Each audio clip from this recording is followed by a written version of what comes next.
Então, a Lei 10.436, de 24 de abril de 2002, vem trazendo no seu primeiro parágrafo, seu primeiro artigo.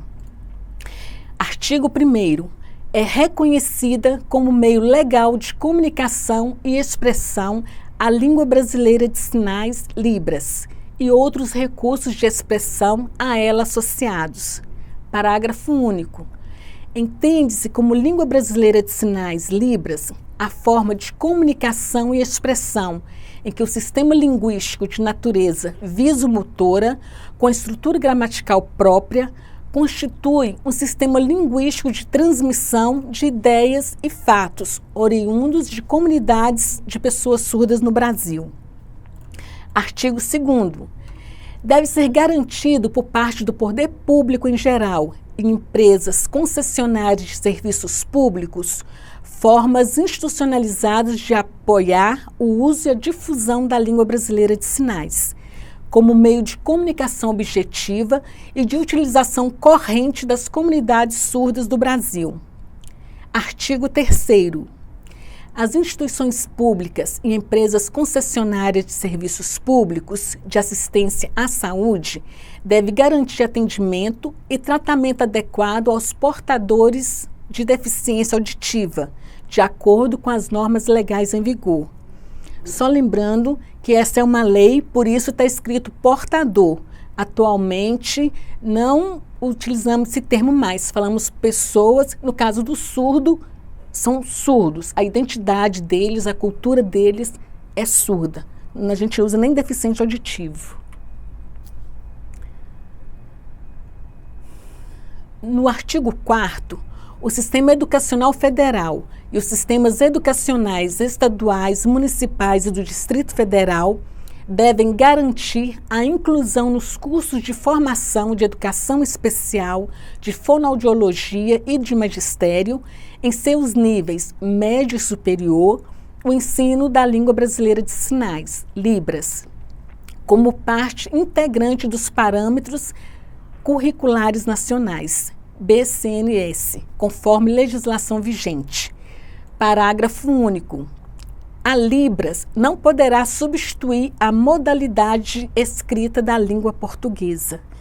Então, o surdo aprende a Libras como a primeira língua, que é L1, mas tem que aprender a língua portuguesa na modalidade escrita.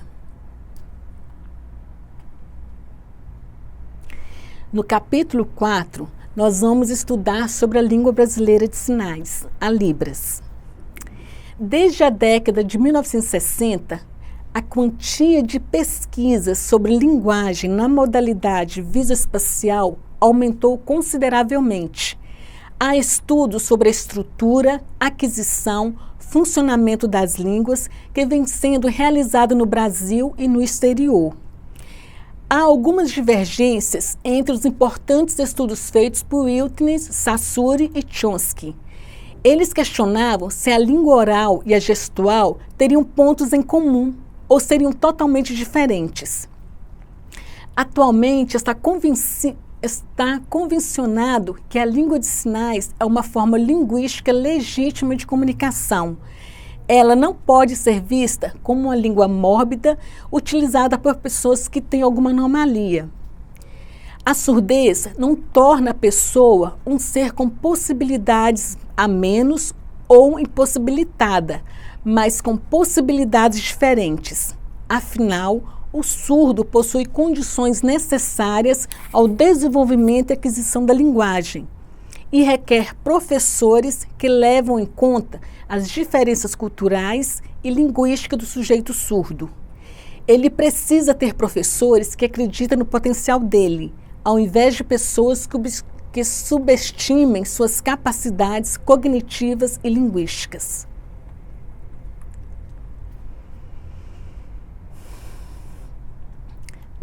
A Libras é uma língua completa. Considerando que a informação linguística da Libras é obtida pelo sentido da visão e produzida pelas mãos, a língua de sinais passou a ser classificada como língua gestual visual ou espaço visual. No artigo 2º, deve ser considerado por parte do poder público em geral e empresas concessionárias de serviços públicos formas institucionalizadas de apoiar o uso e a difusão da língua brasileira de sinais, a Libras, como meio de comunicação objetiva e de utilização corrente das comunidades surdas no Brasil. A Declaração dos Direitos Humanos, aprovada em 1948 pela Assembleia Geral das Nações Unidas, relata o princípio da não discriminação, dando a liberdade de proclamar o direito de toda pessoa à educação. Nesse contexto, a educação no Brasil abre um leque de encaminhamentos para assegurar a todos esse direito. As Constituições brasileiras de 1967 e 1969 também levam em consideração os princípios da Declaração de Hayle. O artigo 206, inciso 1º, estabelece a igualdade de condições de acesso e permanência na escola, como um dos princípios para o ensino e aponta como dever do Estado a oferta do atendimento educacional especializado, preferencialmente na rede regular de ensino.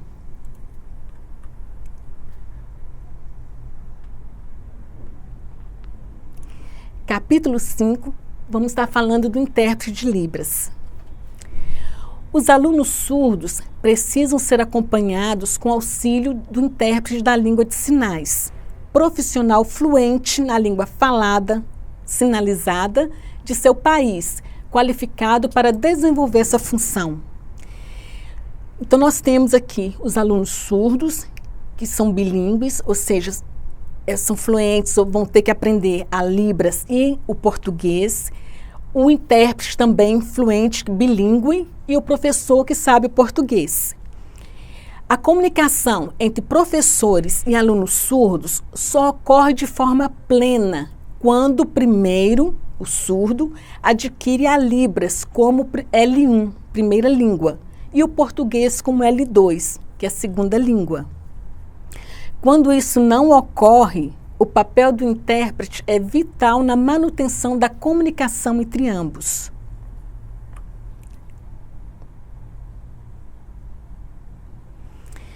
No momento de uma interpretação, o intérprete da Libras precisa mostrar-se totalmente imparcial, sem interferência de opinião pessoal, deve passar confiança e manter sigilo caso lhe seja pedido.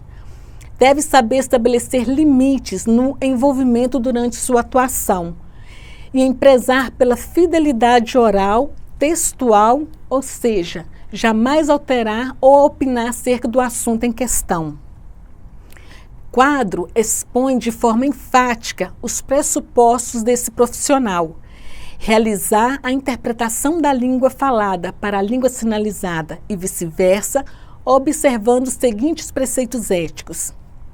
Letra A, confiabilidade, sigilo profissional, imparcialidade. O intérprete deve ser neutro, não interferir com opiniões próprias. Discrição.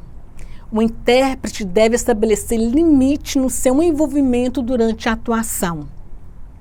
Distância profissional.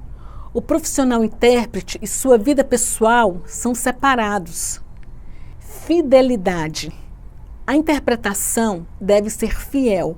O intérprete não pode alterar a informação por querer ajudar ou ter opiniões a respeito de algum assunto. O objetivo da interpretação é passar realmente o que foi dito.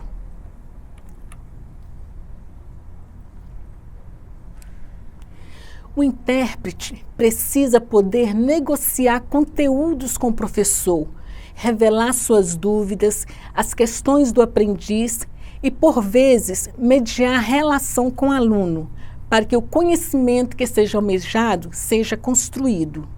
Se tiver dúvidas ou não estiver entendendo o conteúdo que o professor está ensinando, deve solicitar ao professor a repetição ou a explicação desse conteúdo para o aluno surdo, para que ele não fique prejudicado em sua aprendizagem. Para isso acontecer, o intérprete deve ter responsabilidade e diálogo aberto com os professores, além de humildade para assumir o que não entendeu.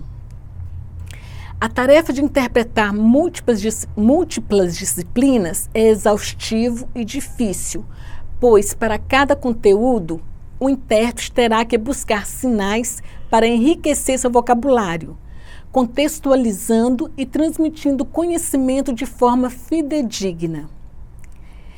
O professor regente não poderá em nenhum momento ignorar a presença do intérprete em sala de aula, pois o seu trabalho estende-se para além de uma simples tradução, já que é por meio dele que acontece o elo de comunicação entre professor e aluno surdo, e, portanto, o processo de ensino-aprendizagem.